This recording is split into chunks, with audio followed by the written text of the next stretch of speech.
साथियों नमस्कार। आप सभी का इंग्लिश कैंपस पर स्वागत है। यूपी जीडीसी की असिस्टेंट प्रोफेसर वैकेंसी आ चुकी है।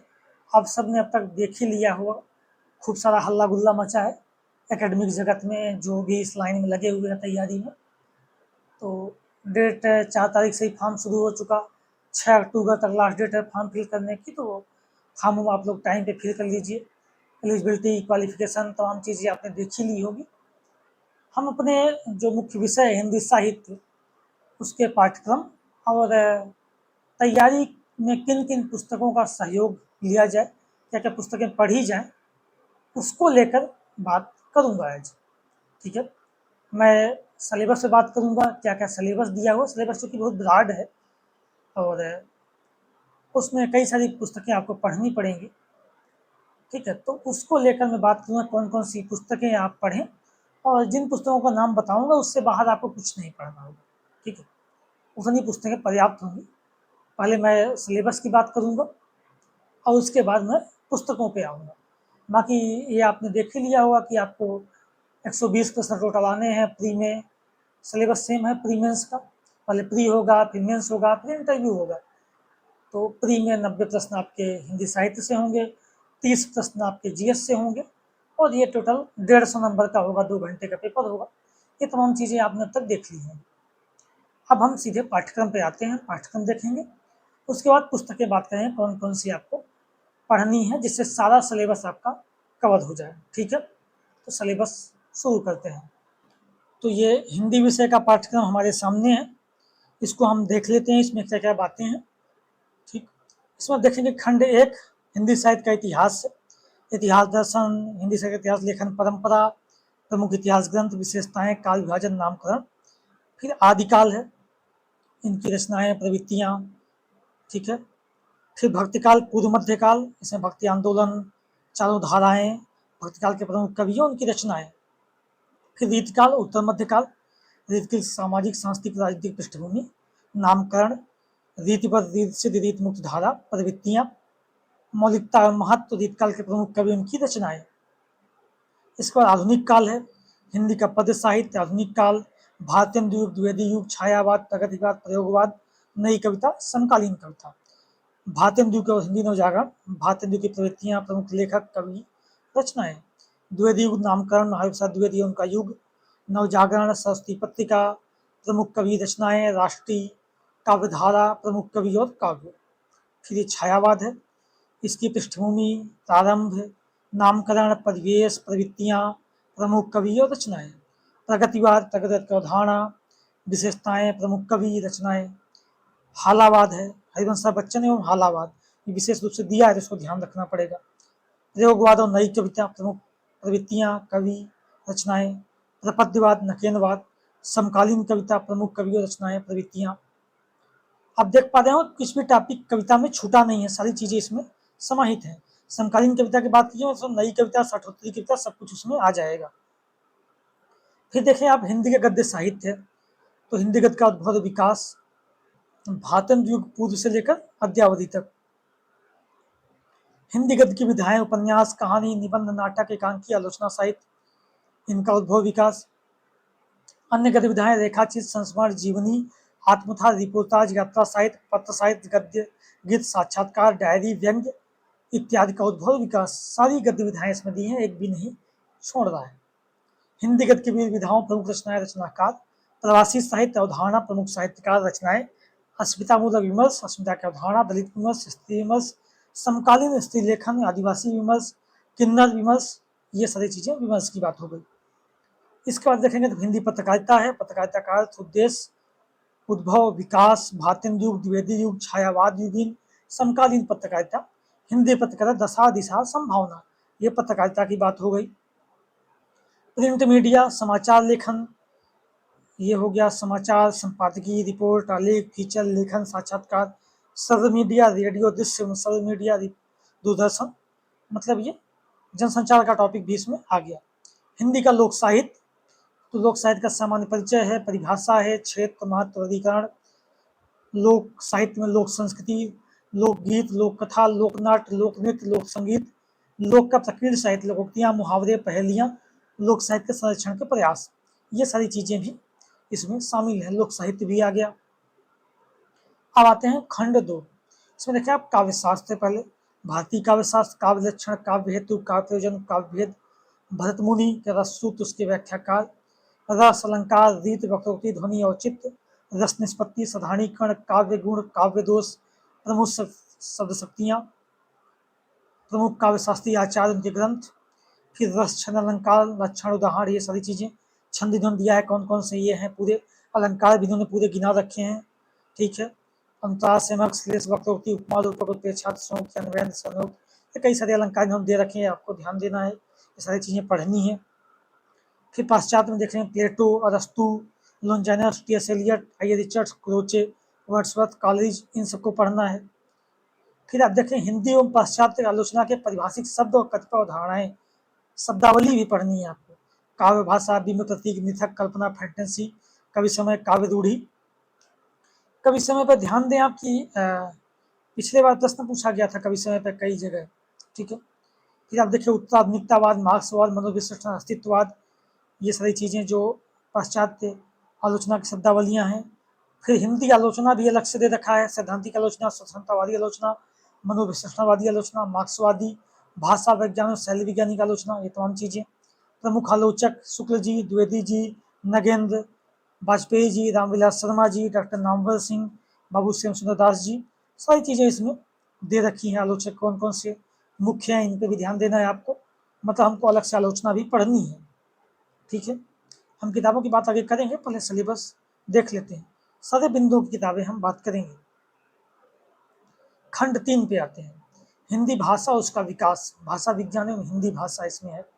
हिंदी भाषा की उत्पत्ति, विकास, नामकरण, ऐतिहासिक पृष्ठभूमि, इसमें बोलियों की बात की गई है, पुरानी बोलियां, नई बोलियां, आधुनिक आर्य भाषाएं, पुरानी हिंदी, ठीक है, मध्यकालीन भारतीय आर्य भाषाएं, हिंदी का भौगोलिक विस्तार, हिंदी क्षेत्र, हिंदी की बोलियां, परिचय, राजस्थानी, पूर्वी बोली, पहाड़ी बोली, बिहारी बोली, खड़ी बोली, ब्रज अवधि, क्षेत्रीय बोलियां, काव्य भाषा में अवधि ब्रज भाषा का उद्भव, विकास, साहित्यिक खड़ी बोली का विकास, उत्तर प्रदेश की बोलियां विशेष रूप से, हिंदी भाषा के विविध प्रयोग, बोली, मानक भाषा, राजभाषा, राष्ट्रभाषा, हिंदी की संवैधानिक स्थिति, प्रयोजनमूलक हिंदी, कार्यालय हिंदी, मानक हिंदी, राष्ट्रभाषा के रूप में हिंदी की स्थिति, राष्ट्रभाषा, दशा, दिशा, संभावना, ये सारी चीजें इसमें है, ठीक। अब इसके बाद देखिए कि हिंदी विस्तारीकरण के व्यक्तिगत प्रयास, संस्थागत प्रयास क्या क्या किए गए, ठीक। तो संत आंदोलन में हिंदी का विकास, हिंदी के प्रसार में के आंदोलन, प्रमुख व्यक्ति, प्रमुख संस्थाएं, प्रमुख सरकारी संस्थाएं, सम्मान, पुरस्कार, पत्र पत्रिकाएं, लघु पत्रिकाएं, जनसंचार माध्यम, हिंदी पोर्टल एवं वेब पोर्टल, ये चीजें भी हैं।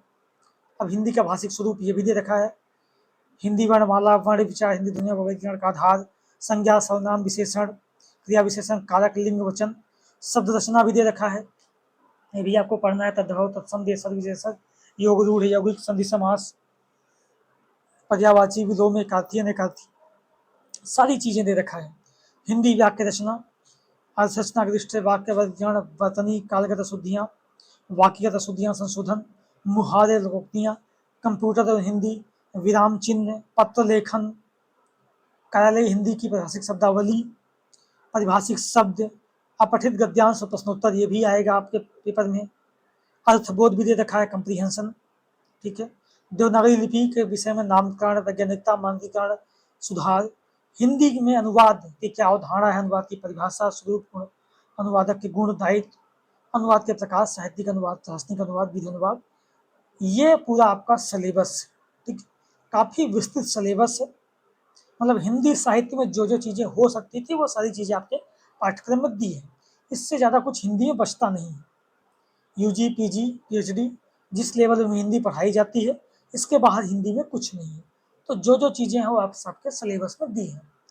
तो अब इसके बाद हम किताबें देखेंगे कि किताबें कौन कौन सी आपको पढ़नी है, जो प्री और मेंस दोनों के दृष्टि से उपयोगी है।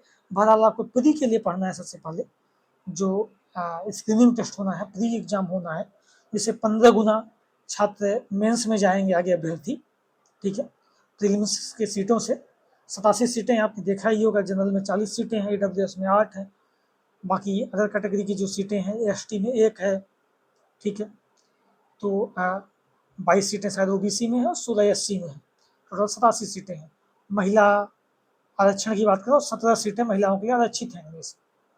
तो ये सीटें हैं, तो सीट की 15 गुना बच्चे मेंस देंगे। तो अब हम पहले प्री के हिसाब से किताबें, मेंस के लिए भी उपयोगी हैं वो किताबें, उसके हिसाब से हम किताबें अब देखते हैं। ये किताबों की लिस्ट है जो हमने राजकीय कॉलेज के असिस्टेंट प्रोफेसर के लिए बना रखी है, कौन कौन सी किताबें आपको पढ़नी है। ये आपको जैसा कि मैंने कहा प्री और मेंस दोनों के लिए उपयोगी होंगी समान रूप से। तो इसको हम देख लेते हैं क्या क्या किताबें आपको पढ़नी है। पुस्तक सूची है ये। हिंदी साहित्य का इतिहास काव्य एवं गद्यखंड दोनों के लिए, जो आपका सिलेबस की हमने बात की उनमें से 6 किताबें ये हैं जो काव्य और गद्यखंड दोनों के लिए। इनमें आचार्य रामचंद्र शुक्ल का हिंदी साहित्य का इतिहास, ये आपको पढ़ना ही है। आचार्य हजारी प्रसाद द्विवेदी की किताब है हिंदी साहित्य का उद्भव विकास, ये आपके लिए उपयोगी है।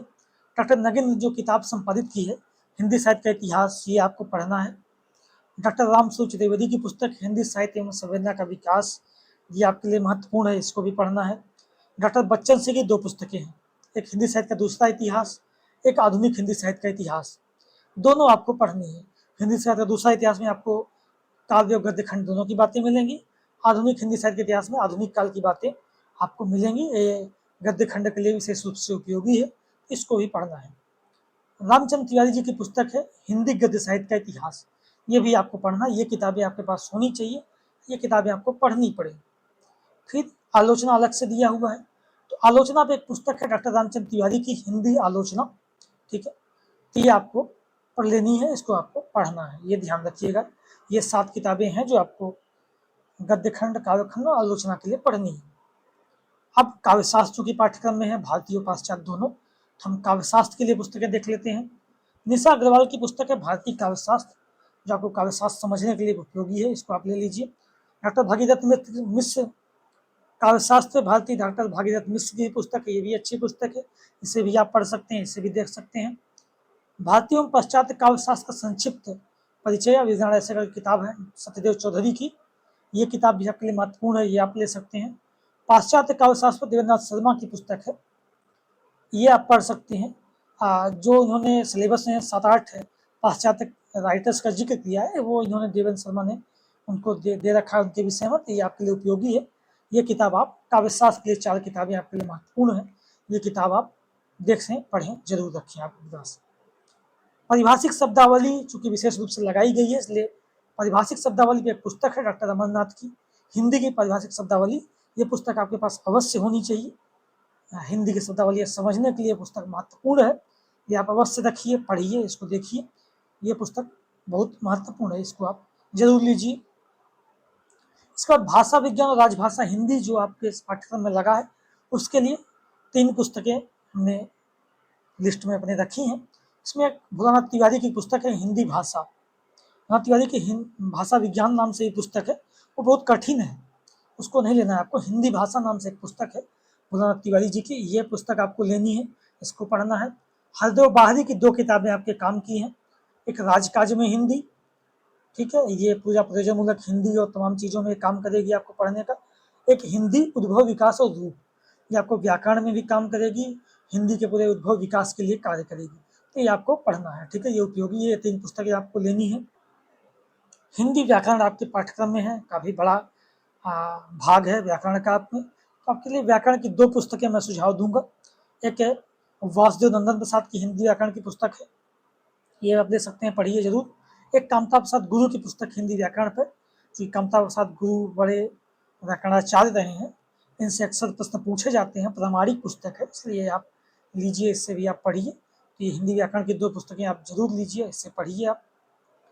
जनसंचार चूंकि अलग से दे रखा है, जनसंचार के लिए एनसीईआरटी की 11-12 की बुक आती है संचार माध्यम नाम से, ये पुस्तक आप लीजिए, इससे आप पढ़िए, ये आपके लिए उपयोगी रहेगी।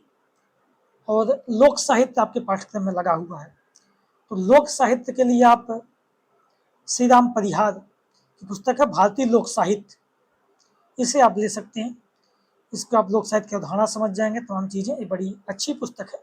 श्री राम परिहार बड़े विद्वान व्यक्ति रहे हैं लोक साहित्य पे, और तो इनकी पुस्तक आप लीजिए, इसको पढ़िए। और एक लोक साहित्य की भूमिका नाम से कृष्णदेव उपाध्याय की पुस्तक है, इसकी PDF भी अवेलेबल है, आपको मिल जाएगा PDF भी इसका, ये पुस्तक आपके लिए उपयोगी है, ये आपको पुस्तक लेनी है। इन पुस्तकों के साथ ही आपको वस्तुनिष्ठ प्रश्न के लिए, चूंकि प्रीलिम्स में वस्तुनिष्ठ प्रश्न आएंगे, तो सरस्वती पांडे, गोविंद पांडे की हिंदी साहित्य का वस्तुनिष्ठ इतिहास, ये या तो नेट ज्यादा जो दृष्टि पब्लिकेशन की हिंदी साहित्य की बुक आती है वो, ये इनमें से कोई एक पुस्तक आपको वस्तुनिष्ठ इतिहास के लिए पढ़नी रहेगी। क्योंकि इसमें पत्रकारिता पढ़ लेंगे, पुरस्कार उस्कार जैसी चीज़ें, विविध वाली सामान्य बातें, इसमें सारी चीज़ें इन दो किताबों में से किसी एक को आप पढ़ेंगे तो इसमें मिल जाएगा। तो इनमें से दो में से एक कोई आप अवश्य पढ़ें, ठीक है। जैसे आप दृष्टि ले रहे हैं तो फिर नेट वाला जो सिलेबस पीछे लगा है टेक्स्ट वाला, वो छोड़ दीजिएगा, बाकी आप पढ़िएगा। सरस्वती पांडे, गोविंद पांडे में आपका इतिहास है, काव्यशास्त्र है, भाषा विज्ञान है, चीज़ें हैं, तो वो आपके लिए उपयोगी रहेंगी, ठीक है। तो ये जो पुस्तकें हमने आपको गिनाई, ये आपके लिए बेहद उपयोगी है। ये पुस्तकें आपके पास होनी चाहिए, सारी पुस्तकें, ठीक है। ये लगभग मैंने 20 के आसपास पुस्तकें आपको गिनाई होंगी, ठीक है। तो ये सारी पुस्तकें आप खरीद लें, इकट्ठी कर लें। खरीद लेते हैं, कुछ PDF आप भी पढ़ सकते हैं अगर आप खरीद नहीं पा रहे हैं। PDF आपको टेलीग्राम चैनल पर भी पुस्तकों कुछ मिल जाएंगे, वहाँ से भी आप देख सकते हैं, ठीक है। तो ये लगभग 19-20 पुस्तकें हमने आपको गिना दी, वो आप ले लें, इकट्ठा कर लें और पढ़ना शुरू कर दें। पेपर की चूँकि डेट तो अभी पता नहीं है कब तक एग्ज़ाम होगा, लेकिन फिर भी आप तैयारी में जुटे रहें। जैसा भी डेट आगे आती है तो आपको जानकारी मिल ही जाएगी, उसके हिसाब से आप अपनी योजना आगे बनाइएगा। फिलहाल आप तैयारी में लग जाइए, कंपटीशन ठीक ठाक रहेगा, अच्छा रहे लेवल का रहेगा, तो उस हिसाब से आपको तैयारी करनी है, ठीक। धन्यवाद।